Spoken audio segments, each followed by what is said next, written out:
Hypnotherapy cured my crippling public speaking phobia in just 2 sessions. I can hardly remember why it seemed so scary. Can hypnotherapy cure a lifetime phobia of public speaking? Journalist Annabelle Spranklin finds out. Until a few months ago, if there was one thing that frightened me more than my childhood fear of male hairdressers, one took it upon himself to chop off my bottom-length hair without warning. It was standing up and talking in front of a room full of people. In a weird way, I'm not a massively shy person. And as I've got older and faced all manners of situations as a journalist, from interviewing A-list celebrities in grand hotel suites to walking into dinners and work events without knowing another soul, I've become far more confident. However, I've never quite got over my fear of public speaking and have spent the best part of my 15-year career doing everything I possibly could to ensure I never had to do it. For the small number of times I haven't been able to slink my way out of a presentation, I've spent days and sleepless nights fretting about it. You know, that gut-wrenching feeling in the pit of my stomach, making me feel nauseous at the very thought of opening my mouth, my eyes darting across the room to a sea of judgmental faces, concentrating on my every word. Voice shaking, hands wobbling, I'd barely be about to get out my first sentence without feeling like I had a frog preparing to leap out of my throat at any moment. Interestingly, a fear of public speaking, or to use its medical term, glossophobia, is one of the most common fears in the UK. A recent YouGov poll found that it was the third most common phobia for Brits, ahead of snakes, going to the dentist, and needles. 23% of us reportedly suffer from it, affecting 57% of women, compared to 39% of men. Many of my friends have agreed they too don't like public speaking, but they've overcome it just by practice. The thing is, I didn't have time for practice. After having my son and coming back from maternity leave to a wave of new clients and consultancy projects, alongside invitations requesting me to host panel discussions and to speak about my work, I realised not only was my phobia becoming seriously career-limiting, I was also fed up of feeling intensely worried about it. I needed to confront it at last. It was a colleague that suggested I look into hypnotherapy instead. I'll be honest, up until this point, I'd never had any kind of therapy.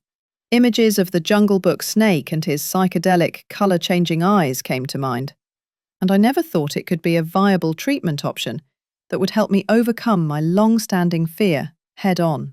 Through some research, I came across Christopher Paul Jones, a Harley Street hypnotherapist who has had lots of success helping people with all kinds of phobias, especially public speaking, something he'd previously suffered from himself. His work regularly sees results in as quickly as 1 or 2 sessions, which, unsurprisingly, hugely appealed to me. Could he really relieve my fear in a matter of hours? I was about to put it to the test.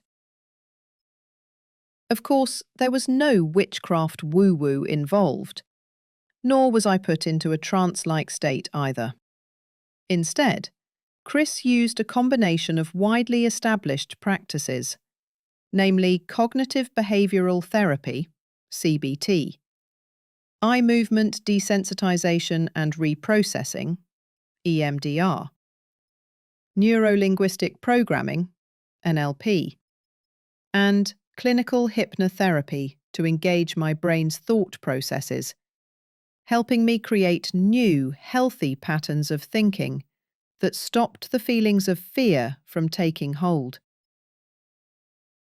I had 2 sessions, both lasting around 90 minutes, which started with us sitting in his Harley Street clinic chatting about where my public speaking phobia may have begun. The process of mental training that followed was strangely calming. I felt the most serene I had in some time, like I had suddenly lost this baggage of anxiety that had been strapped to my body for years.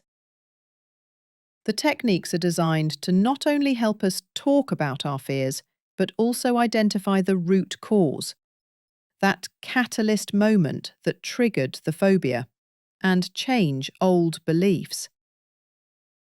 More often than not, the trigger is an incident or experience that you hadn't even associated with the fear. For me, it was a moment during my first ever primary school assembly when I was 4. Something hadn't given any thought to for years. Other experiences related to my phobia came to mind too. Moments when I had found myself needing to stand in front of a room full of colleagues to speak. The times when I can only remember stumbling on my words as adrenaline took over, breathless and embarrassed. A memory well and truly cemented into my psyche. I'm visualizing these very scenes in my session, but instead I imagine myself floating above the events and fast-forwarding to the feelings of accomplishment that follow after my talks have ended. I see the good feedback, the beaming audience, the sense of feeling proud, realizing now that they weren't moments to be afraid of.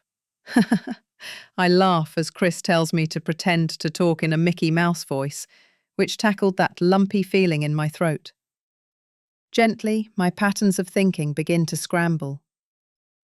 Chris also helped me to develop a new technique to help in situations when I am feeling nervous, by associating an action with a positive memory. We conditioned the action of clutching my fists to bring 2 highly emotional, happy moments to life in my head, which Chris tells me is stronger than the fear. The brain can't process both, he says, so the strongest always wins.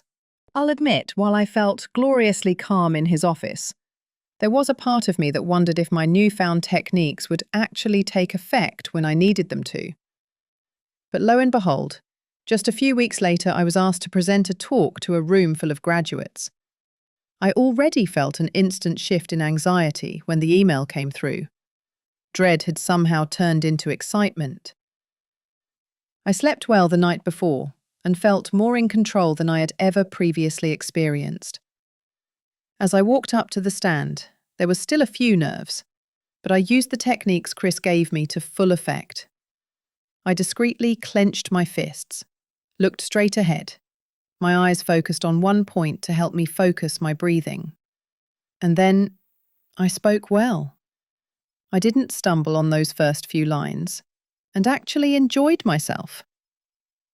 I've since learnt to focus on the positives any time I do public speaking. The adrenaline rush of doing a good job, and how great it felt to be in the spotlight. Standing up in front of a friendly audience and talking about something I know about, I can hardly remember why it seemed so scary. For anyone struggling with a phobia or form of anxiety, I'd wholeheartedly recommend trying hypnotherapy. It could change your life for the better. It certainly has for me.